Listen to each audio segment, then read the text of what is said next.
الحمدللہ رب العالمین والصلاة والسلام علی سید الانبیاء والمرسلین وعلی آلہ واصحابہ اجمعین الی یوم الدین۔ الحمدللہ آج 27 اگست 2023 کو سنڈے کے دن ہمارا یہ پبلک سیشن نمبر 109 منعقد ہونے جا رہا ہے۔ آپ کے سوالات ریئل ٹائم یہ پرچیوں کی شکل میں میرے پاس آ چکے ہیں، انشاءاللہ انہیں میں بعد میں ڈسکس کروں گا۔ پہلے ایک کرنٹ ایشو جو آج کل پاکستان کے مین سٹریم میڈیا کی بھی زینت بنا ہوا ہے اور سوشل میڈیا کے اوپر تو کافی دل دہلا دینے والی انفارمیشن سامنے آ رہی ہیں، اور وہ ہمارے صوبہ سندھ کے اندر رانی پور ایک جگہ ہے، وہاں پر ایک پیر صاحب ہیں اسد شاہ کے نام سے، ان کے گھر میں جو ظالمانہ قتل ہوا ایک کام کرنے والی بچی کا، فاطمہ جس کا نام تھا، بمشکل اس کی 10 سال عمر تھی۔ گھر والوں نے پیر صاحب کی خدمت کے لیے چھوڑا ہوا تھا، ظاہر ہے کہ جہالت عام ہے، اس طرح بچیاں لوگوں کے گھروں میں چھوڑنا خدمت کرنے کے لیے نہ تو یہ شرعی اعتبار سے حلال ہے اور نہ پاکستان کے قانون کے مطابق یہ حلال ہے۔ لیکن آپ کو پتہ ہے کہ ہم لوگ نہ دنیا کے ساتھ مخلص ہیں، نہ دین کے ساتھ، نہ اپنی آخرت کے ساتھ۔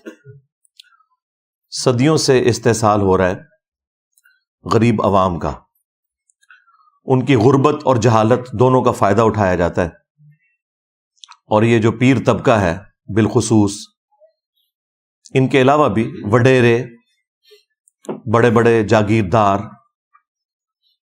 پیسے والے لوگ صدیوں سے غریب لوگوں کا استحصال کرتے آئے ہیں۔ اسی کی ایک نمائندہ مثال یہ رانی پور والا واقعہ ہے۔ میڈیا کے ذریعے آپ کو کافی زیادہ تفصیلات اس کی معلوم چل گئی ہوں گی، میں ظاہر ہے کہ اس لیول پہ اتر کے تو وہ ساری گفتگو نہیں کر سکتا، وہ آپ کو آلریڈی معلوم ہے۔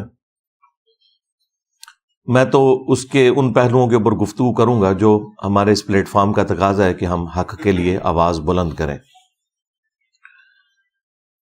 افسوس کی بات یہ بھی ہے کہ سندھ میں پچھلی 3-4 دہائیوں سے اس سیاسی جماعت کی حکومت ہے کہ جو اپنے آپ کو ڈیموکریسی کا چیمپئن کہتی ہے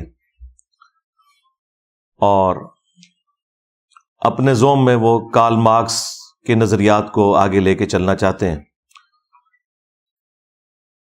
لیکن پریکٹیکلی وہاں پر اسی طریقے سے فیوڈلزم جاری ہے، پیر فقیری کی فارم کے اندر، اور یہ سارے پیر فقیر تمام جماعتوں کے اندر اعلیٰ پوسٹوں کے اوپر بیٹھے ہوئے ہیں۔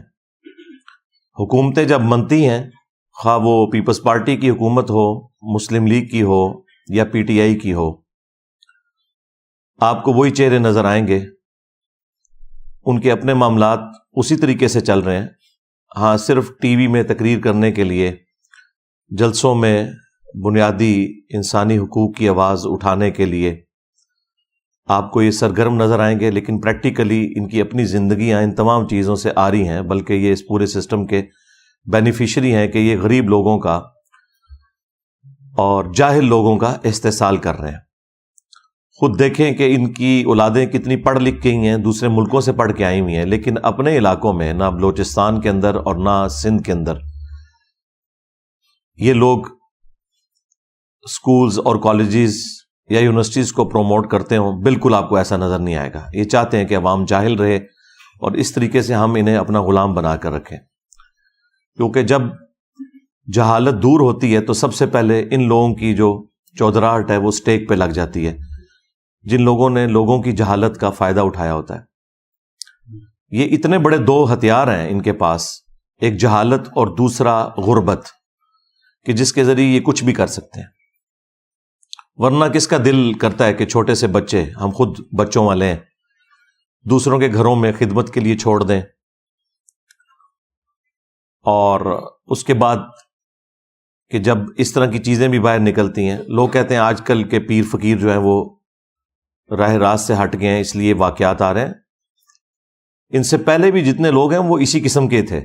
پہلے سوشل میڈیا نہیں تھا، ویڈیوز نہیں بنتی تھیں، خبریں باہر نہیں نکلتی تھیں، لوگ ڈرتے تھے بات کرتے ہوئے کیونکہ پورے خاندان غائب کروا دیے جاتے تھے. کس وجہ سے؟ کہ اگر کوئی حق کے لیے آواز بلند کرے، حکومتوں میں بیٹھے ہوئے لوگ انہی پیروں فقیروں کے جاگیرداروں کے بینیفیشری ہوتے تھے اور یہ ان کے بینیفیشری ہوتے تھے. اس وجہ سے کوئی آواز بلند نہیں کرتا تھا، پورا خاندان قتل ہو جاتا تھا. یہ آج بھی یہ جدید جو اس دور کے اندر آپ کو سچائی کے لیے آواز اٹھانا آسان ہو گیا میڈیا کی برکت سے، تو یہ بھی آپ گوروں کو دعائیں دیں کہ اللہ تعالیٰ انہیں ہدایت دے. یہ انہوں نے ایک بہت بڑا کام کر دیا، ادروائز ہمارے بڑوں نے تو ہمیں جاہل ہی رکھا. اب اس طرح کی صورتحال کے اندر سب سے پہلے تو میں ایجوکیٹ کروں گا مسلم عوام کو کہ آپ کب تک اپنے مذہبی پیشواؤں کے ہاتھوں، جاگیرداروں کے ہاتھوں، پولیٹیشنز کے ہاتھوں اس طرح یرغمال بن کے رہیں گے. یہ کون سا اسلام ہے کہ آپ چھوٹے چھوٹے بچے اور بچیاں ان سو کالڈ پیروں کے اور بزرگوں کے حوالے کرتے ہیں، اور اس حمام کے اندر سارے ہی ننگے ہیں. 2 ہفتے پہلے ہم ایک جج کو ڈسکس کر رہے تھے، اس کے گھر میں ایک ملازمہ تھی، اس کی کتنی پٹائی کی جاتی تھی. جس طرح یہ اسد شاہ جو پیر ہے، اس کے گھر میں بھی اس کی بیوی اس کی پٹائی بھی کرتی تھی. وہی سیم صورتحال، اس کے جسم میں بھی کیڑے پڑ گئے، ہڈی ٹوٹی ہوئی تھی جب اس کی لاش کو غسل دے رہے تھے. لیکن وہ غریب طبقہ تھا، خاموش ہو گیا اور انہیں دبا کر ان لوگوں نے یہ بیان دینے پر مجبور کیا کہ یہ بیماری کی وجہ سے مری ہے. اور وہاں کے ڈاکٹرز بھی ساتھ ملے ہوئے ہیں، پولیس بھی ساتھ ملی ہوئی تھی. یہ تو جب سوشل میڈیا کے اوپر اس طریقے سے آواز بلند کی گئی لوگوں نے، تو پھر جو سینئر پولیس کے آفیسرز ہیں وہ میدان عمل میں اترے ہیں. انہوں نے ایک دلیری دکھائی ہے اور اس پورے معاملے کو لیا ہے. اب تو آپ کو پتہ ہے کہ پوسٹ مارٹم بھی ہو چکا ہوا ہے اس بچی کا، اور وہ سب کچھ ثابت ہو گیا ہے. اس کا جسمانی استحصال بھی ہوا ہے اور جنسی استحصال بھی ہوا ہے. ایک چیز میڈیکل رپورٹ کے اندر آ چکی ہے. 10 سال کی بچی، اور دیکھیں اس کی زندگی کے آخری لمحات کیمرے میں بھی کیپچر ہیں جس میں وہ تڑپتے ہوئے جان دے رہی ہے. پہلے اس کی ورڈک آئی تھی کہ ہم تو بڑے نیک لوگ ہیں، ہم تو اپنے ملازمین کو بھی اپنے ساتھ اپنے کمرے میں سلاتے ہیں کیونکہ گرمی ہوتی ہے، اور کیمرے ہم نے اسی لیے لگائے ہوئے ہیں کہ تاکہ یہ ملازمین چوری نہ کریں.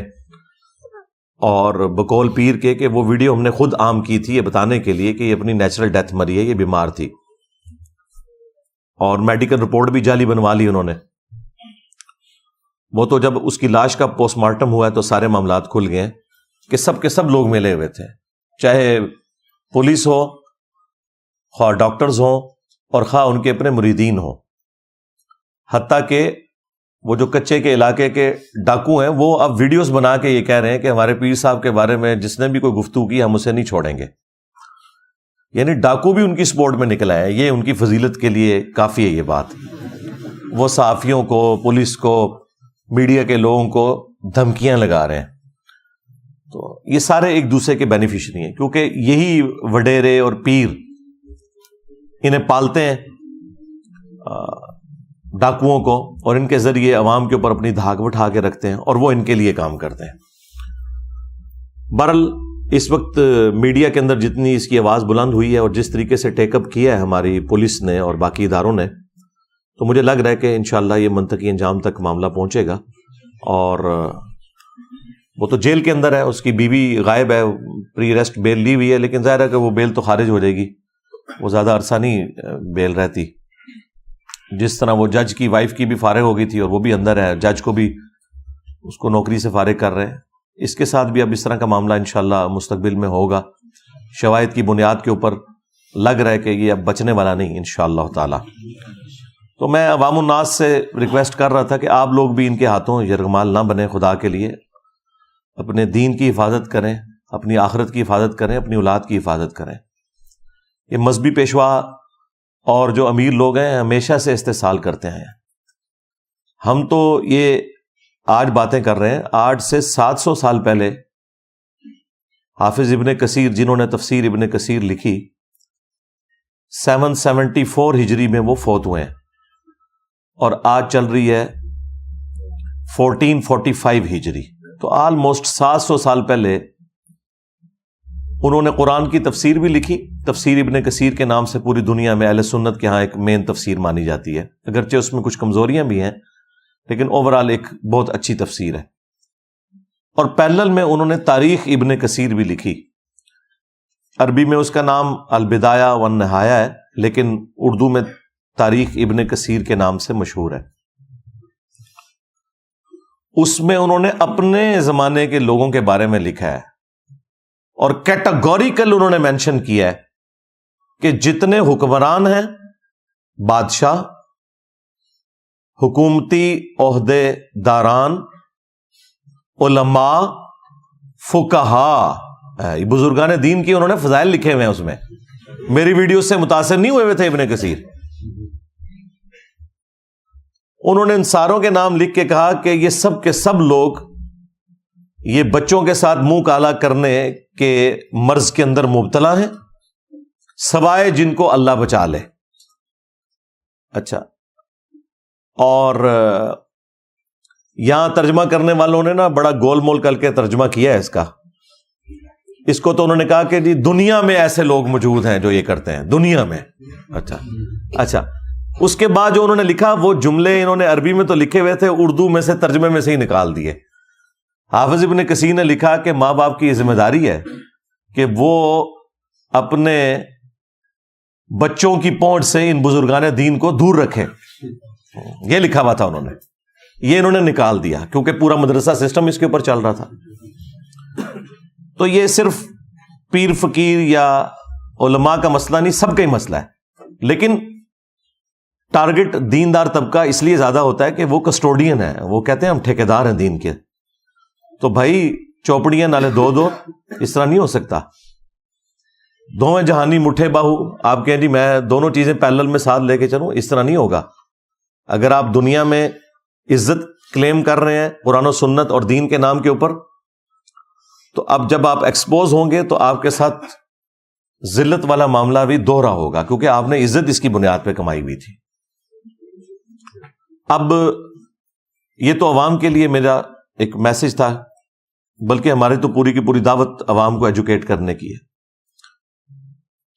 رہ گئے یہ پیر فقیر طبقہ یا علماء کا طبقہ، ان کے لیے بس میں اتنا ہی کہوں گا، ان میں جو اچھے لوگ ہیں ان کو چاہیے کہ فرنٹ سے لیڈ کریں، اور جو ان کے اندر یہ کالی بھیڑیں گھسی ہوئی ہیں، بلکہ یہ کالی بھیڑوں میں جو 2-3 سفید ہیں وہ ان کالی بھیڑوں کو ایکسپوز کریں. یہ ساری کالی ہیں الا ماشاء اللہ. لیکن اکا دکا لوگوں کے سوا آپ کو کسی کا بیان نظر نہیں آئے گا. بڑے لوگوں میں سے تو کسی کا بیان نہیں ہے، کسی پیر کا، کسی بڑے مفتی کا کوئی بیان آپ کو نظر نہیں آئے گا جو ان کے ہیڈز ہیں کہ وہ اس طرح کے واقعات کو کنڈیم کریں. خصوصاً اب جب واقعہ آیا تو سامنے ان کا بیان آنا چاہیے. ویسے تو یہ چھوٹی چھوٹی بات کے اوپر جو ہے وہ سڑکوں کے اوپر نکل آتے ہیں، روڈز بلاک کر دیتے ہیں، احتجاج کرتے ہیں، دھرنے دیتے ہیں. اب یہ کہاں مر گئے ہیں؟ نہیں نظر آ رہے، کیونکہ اگر وہ سامنے نکلیں گے تو وہ بتائیں گے بھائی آپ لوگ بھی تو یہی کچھ کر رہے ہو. ایک دوسرے کے یہ سمجھ لیں جنہوں کہنا ہے پنجابی کاڑے نے، ایک دوسرے کی اصلیت ان کے اوپر ایکسپوز ہوئی ہے. سیدھی سی بات ہے، ہمیں تو یہی لگ رہا ہے. کدھر یہ بڑے سامنے آئے نا، یہ جو کہتے ہیں جی نہیں وہ اصلی پیر بھی ہوتے ہیں، جی جعلی پیر بھی ہوتے ہیں، ڈبا پیر بھی ہوتے ہیں. چلو جی جڑے اصلی نے سامنے آؤ، نہیں آ رہے. یہی کچھ ہی ہے سب کچھ الا ماشاء اللہ. تو ان کے لیے تو یہ میسج ہے. باقی جو ان میں کالی بھیڑیں ہیں جو زیادہ تر ہیں، انشاءاللہ اللہ تعالیٰ انہیں عذاب دے گا. ان کے لیے تو ہماری دعا ہے کہ اللہ تعالیٰ انہیں ہدایت دے. اگر ہدایت نہیں ہے تو تباہ و برباد کرے، اس دنیا کو پاک کرے ان لوگوں سے. اس کے بعد جو ہماری حکومت میں بیٹھے ہوئے لوگ ہیں، چاہے وہ پولیٹیشنز ہوں، ریاستی اداروں کے لوگ ہوں، ان سے بھی میں کہوں گا کہ آپ لوگ اس طرح کے معاملات کے اوپر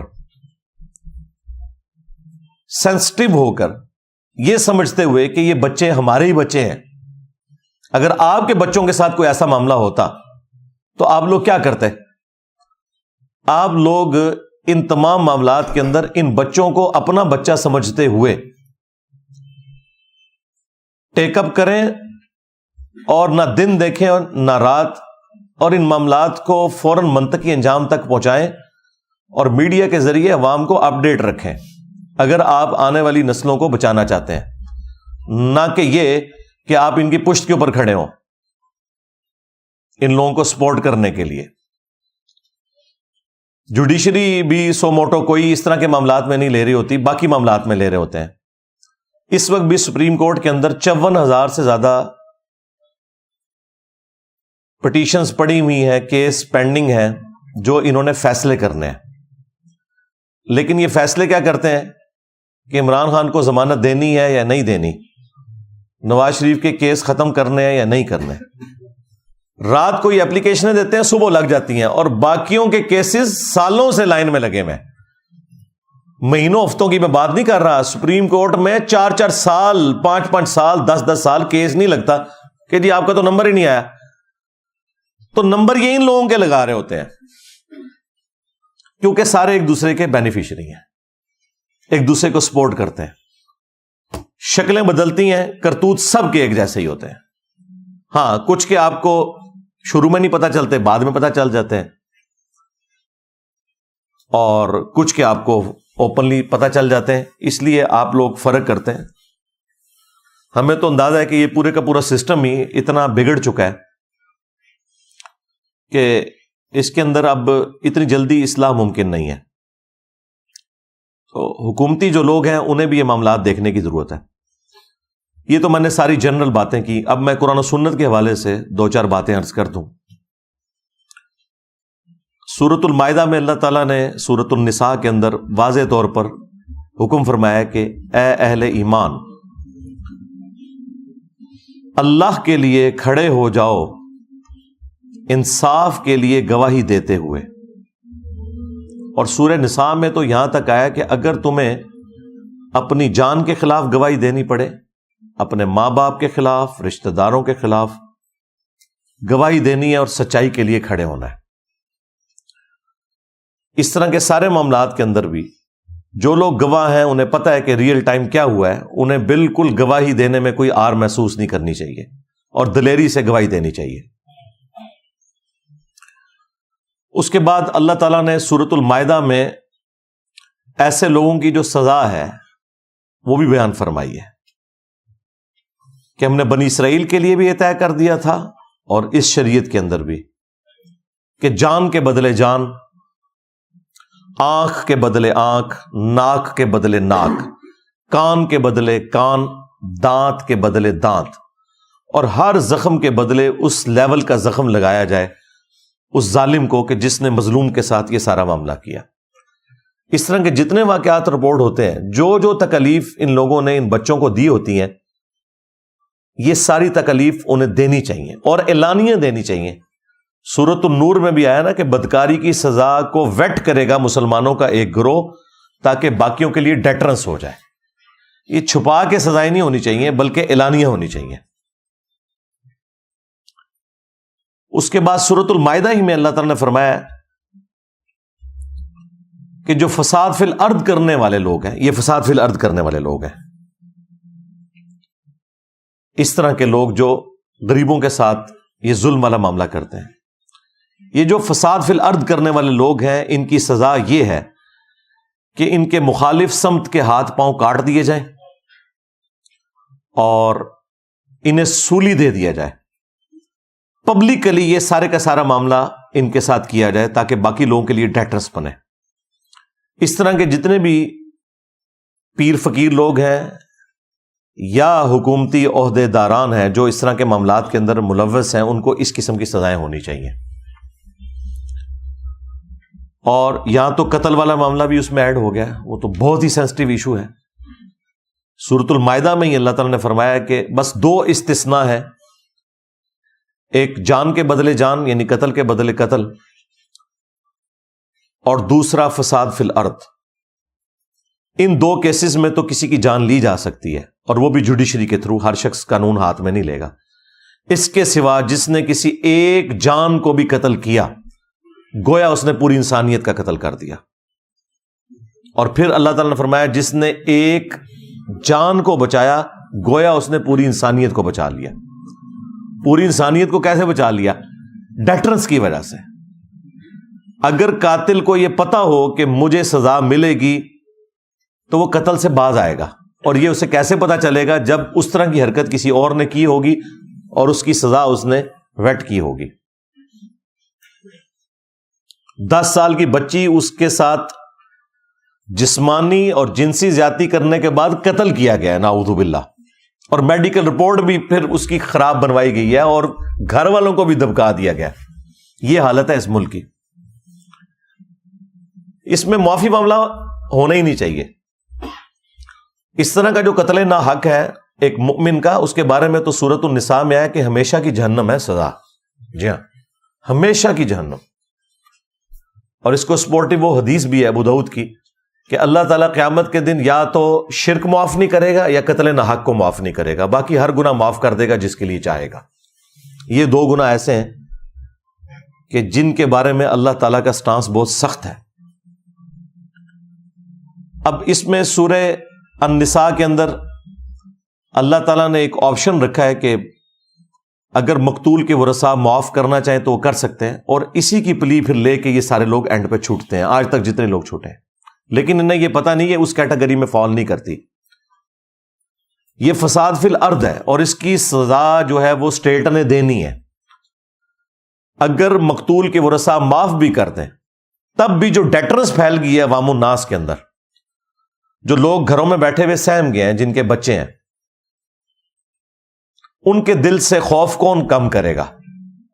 اس کے لیے پھر یہ ہے کہ اسٹیٹ فرنٹ سے لیڈ کرے گی اور فساد فی الارض کی سزا ان لوگوں کو دی جائے گی. یہ بالکل نہیں چھوٹ سکتے. اسی لیے اللہ تعالیٰ نے قرآن پاک میں باقی گناہوں کے معاملے میں تو معافی کی روش اختیار کرنے کا حکم دیا, حقوق العباد کے معاملے میں بھی کہ ایک دوسرے کو معاف کر دیا کرو. لیکن قتل ناحق ایک ایسا گناہ ہے کہ جس کے بارے میں اللہ تعالیٰ نے قرآن پاک میں سورۃ البقرہ میں فرمایا وَلَكُمْ فِي الْقِصَاصِ حَيَاةٌ يَا أُولِي الْأَلْبَابِ. قتل کے بدلے میں, قتل کرنے میں انسانیت کی زندگی چھپی ہوئی ہے اے عقل مندو, تاکہ تم ڈر جاؤ. یعنی ڈیٹرنس اسی میں ہے کہ جس قاتل نے قتل کیا اس کے بدلے میں اس قاتل کو قتل کروایا جائے اور معافی کی روش اختیار نہ کی جائے. یہ قرآن کا اسلوب بھی نہیں ہے کہ آپ قاتل کو معاف کریں. حتیٰ کہ بخاری اور مسلم دونوں میں حدیث موجود ہے کہ قیامت کے دن سب سے پہلے قتل کے مقدمے کا فیصلہ ہوگا. سب سے پہلے قتل کے مقدمے کا. جی ہاں, ایک حدیث ابو داؤد کے اندر ہے کہ سب سے پہلے نماز کے بارے میں سوال ہوگا, لیکن وہ ہے حقوق اللہ کا معاملہ, کیونکہ سنن نسائی کے اندر ایک حدیث ہے کہ حقوق اللہ میں سب سے پہلے نماز کے بارے میں فیصلہ ہوگا اور حقوق العباد میں قتل کے مقدمے کے بارے میں سب سے پہلے فیصلہ ہوگا. اور وہ فیصلہ کس لیول کا ہے کہ ابو داؤد کے اندر حدیث موجود ہے کہ مقتول قیامت کے دن اپنے قاتل کو الٹ ہوگا. یہاں تو قاتل نے قتل کیا تھا نا, وہاں پہ جو قتل ہوا وہ شخص ہے وہ اپنے قاتل کو پیشانی کے بالوں سے پکڑے گا, اس حال میں کہ اس کی اپنی رگوں سے خون بہ رہا ہوگا, اور وہ اسے گھسیٹتا ہوا اللہ تعالیٰ کی بارگاہ کے اندر پیش کرے گا. اللہ تعالیٰ کے عرش کے پاس پہنچ جائے گا اور کہے گا کہ یا اللہ آج مجھے انصاف چاہیے کہ اس نے دنیا میں میری جان کیوں لی تھی. اتنی اللہ سے فرینکنس ہے مقتول کی کہ وہ قاتل کو پیشانی کے بالوں سے پکڑ کے اللہ کے پاس پہنچ جائے گا. یہی حدیث جب سنن نسائی میں آئی ہے تو اس میں وہ صحابی کہتے ہیں کہ اس حدیث کی وجہ سے وہ اپنا فتویٰ ساتھ دیتے ہیں کہ اعانت نہ کرو, مدد نہ کرو کسی قاتل کی مقتول کو قتل کرنے کے معاملے میں. اور وہ اسپیشلی حکمرانوں کو ذکر کرتے ہیں کہ اپنے معاملات کو سدھار لو. صحیح بخاری کے اندر ایک حدیث ہے, اس کو سپورٹو حدیث ترمذی میں ہے. ترمذی والی حدیث کے اوپر تو کلام ہے بعض محدثین کا, لیکن اس کے الفاظ بہت خطرناک ہیں. میرے نزدیک تو وہ روایت بخاری کی وجہ سے مضبوط ہو جاتی ہے. ترمذی میں الفاظ ہیں کہ اگر زمین و آسمان کی ساری مخلوقات مل کے ایک مومن کو قتل کرتے ہیں تو اللہ تعالیٰ پوری کائنات کو جہنم میں پھینک دے گا اس ایک مومن کے قتل کے بدلے میں. جامعہ ترمذی میں جو یہ حدیث ہے اس کو سپورٹو جو بخاری کی حدیث ہے اس میں الفاظ ہیں کہ سیدنا عمر کے دور میں جب ایک قتل کا مقدمہ آیا تو سیدنا عمر نے کہا کہ اگر یہ پورا گاؤں بھی اس ایک بندے کو قتل کرنے میں شریک ہوتا تو میں سب کو قتل کروا دیتا. ایک بندے کے قتل کے بس. جامعہ ترمذی میں اور سنن ابن ماجہ میں حدیث ہے, نبی الاسلام نے فرمایا کہ اے کعبہ تیری خوشبو بہت اچھی ہے لیکن ایک مؤمن کی حرمت اللہ تعالی کے نزدیک تجھ سے بھی بڑھ کر ہے. اور جامعہ ترمذی میں حدیث ہے کہ نبی صلی اللہ علیہ وآلہ وسلم نے فرمایا کہ اللہ تعالیٰ کے نزدیک ایک مؤمن کا قتل کرنا اس سے بڑا گناہ ہے کہ کوئی شخص پوری دنیا کو تباہ و برباد کر دے. اب پوری دنیا کے اندر سب کچھ آتا ہے, سارے بزرگان دین, ان کے مزارات اور کعبہ شریف, سب کچھ کوئی برباد کر دینا, حرمت کی ساری جگہ ختم کر دے, اس سے بڑھ کر جرم ہے ایک مومن کا قتل. اور یہ صرف بات مومن تک نہیں ہے, صحیح بخاری میں حدیث ہے جس نے ایک کافر کو بھی ناحق قتل کیا جو مسلم سٹیٹ کے اندر ٹیکس دے کر عہد کی پاسداری کر رہا تھا, جزیہ دے کر رہ رہا تھا, تو اللہ تعالیٰ ایسے شخص کے اوپر جنت کو حرام کر دے گا یہاں تک کہ وہ جنت کی خوشبو بھی نہیں پائے گا جو کہ 40 سال کی مسافت سے آ رہی ہوگی. یعنی کافر کا ناحق قتل کرنے والا جنت میں جانا تو دور کی بات ہے, جنت کی خوشبو بھی نہیں پائے گا. تو مومن کا قتل تو پھر بہت بڑے لیول کی چیز ہے. لیکن یہ ساری کی ساری حدیثیں, آیات ہماری کتابوں میں لکھی رہ گئیں. پریکٹیکلی مسلمان اس وقت دنیا کے امن کے لیے ایک خطرہ ہی بنے ہوئے ہیں تھوڑے سے ہیں, زیادہ تر مسلمان تو ایسے نہیں ہیں, لیکن وہ تھوڑے اتنے ڈومیننٹ ہیں کہ اس دنیا کو انہوں نے جہنم بنا دیا. پاکستان کو تو بنا دیا ہے جہنم آپ کے سامنے. نہ مسلمانوں کی جان مسلمانوں کے ہاتھ سے محفوظ ہے اور نہ نان مسلمز کی جان ان لوگوں کے ہاتھ سے محفوظ ہے. جب چاہتے ہیں جس کے اوپر چاہتے ہیں چڑھ دوڑتے ہیں اور ایک سمجھ لیں لا قانونیت والا معاملہ نظر آتا ہے. اس لیے میں نے قتل ناحق سے متعلق یہ ساری حدیثیں فی البدی بیان کی, اور یہ اتنی دفعہ میں نے بیان کی ہیں کہ وہ مطلب مجھے کوئی بیٹھ کے کوئی رٹا نہیں مارنا پڑتا. یہ آپ رات کو 12 بجے بھی اٹھا کے مجھ سے آیات اور احادیث سنیں, کیونکہ اس ملک میں تو آئے دن یہ احادیث ہمیں بیان کرنی پڑتی ہیں کہ خدا کے لیے بیسک ہیومن رائٹس کا کوئی خیال کریں, یہ دنیا کو رہنے کے قابل چھوڑیں, خواہ انڈیویجول لیول پہ ہو خواہ جماعتی لیول کے اوپر ہو, ایک دوسرے کی جان کی قدر کریں. اور اس میں آخر میں حکمرانوں کے لیے میسج ضرور دوں گا جنہیں بڑا شوق ہے پوسٹ حاصل کرنے کا, لیکن میں ببانگ دوہل کئی ویڈیوز میں کہہ چکا ہوں کہ حکمرانوں کی تو جہنم کنفرم ہے, الا ماشاء اللہ کو بچ جائے تو بچ جائے, حکمران نہیں بچتے. انہیں بڑی شیروانیاں پہننے کا اور بڑی ٹائیاں لگانے کا اور بڑے بیج لگانے کا شوق ہے, انہیں پتہ نہیں ہے کہ یہ پوسٹ کتنی خطرناک ہے. بخاری اور مسلم دونوں میں حدیث ہے کہ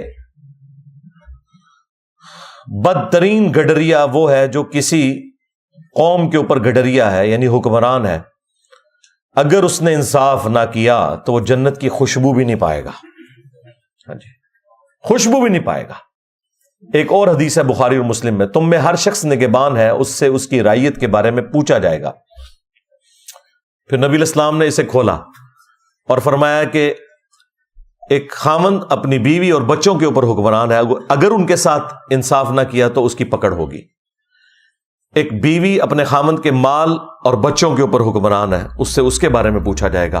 اور ایک حاکم وقت اپنی رعایا کے اوپر نگہبان ہے, اس سے اس کے بارے میں پوچھا جائے گا. کامیاب ہو گیا تو ہو گیا, ادروائز تو جہنم پھر پکی ہو گئی. ہاں, اگر کوئی اچھا حکمران ہے اس کے بارے میں بخاری مسلم میں حدیث ہے کہ 7 لوگوں کو اللہ کے عرش کا سایہ ملنا ہے, ان میں سے پہلے نمبر پہ عادل حکمران ہے. ہاں, وہاں پہ بھی مرتبہ اوپر ہے, لیکن یہ پھر آپ کو ڈھونڈنے سے بھی نہیں ملے گا کوئی, یہ بڑا مشکل کام ہے. اس لیے اگر پوسٹ سنبھالی ہے تو میرے بھائی ان پوسٹ کے تقاضے بہت زیادہ ہیں. ذمہ داری پھر یہ نہیں ہے کہ آپ نے پریولیجز ہی لینے ہیں, نہیں, رسپانسبلٹی بڑھ جائے گی. اللہ کے حضور پھر کوئی چھڑوانے والا نہیں ہوگا اگر آپ نے اپنی پوسٹ کے ساتھ انصاف نہیں کیا اور اپنے معاملات کو صحیح طریقے سے نہیں لے کر چلیں۔ ہم تو حکمرانوں کو بار بار اس طرح کے معاملات کے اندر جھنجھوڑتے رہتے ہیں، چیزیں ہائی لائٹ کرتے رہتے ہیں، اور عوام الناس کو تو خیر مسلسل ایجوکیٹ کر رہے ہیں کہ اپنے معاملات کو سدھاریں، کسی کے اوپر آپ ڈپینڈنٹ نہ ہو، اپنے آپ کو ایجوکیٹ کریں۔ اس کے باوجود اگر اس طرح کے کوئی معاملات ہوتے ہیں تو پھر ہمیں اپنی غلطیوں کے اوپر بھی غور کرنا چاہیے۔ صلو علی محمد و آل محمد، اللہم صلی علی محمد وعلی آل محمد واصحاب محمد وازواج محمد وامت محمد اجمعین الی یوم الدین، آمین۔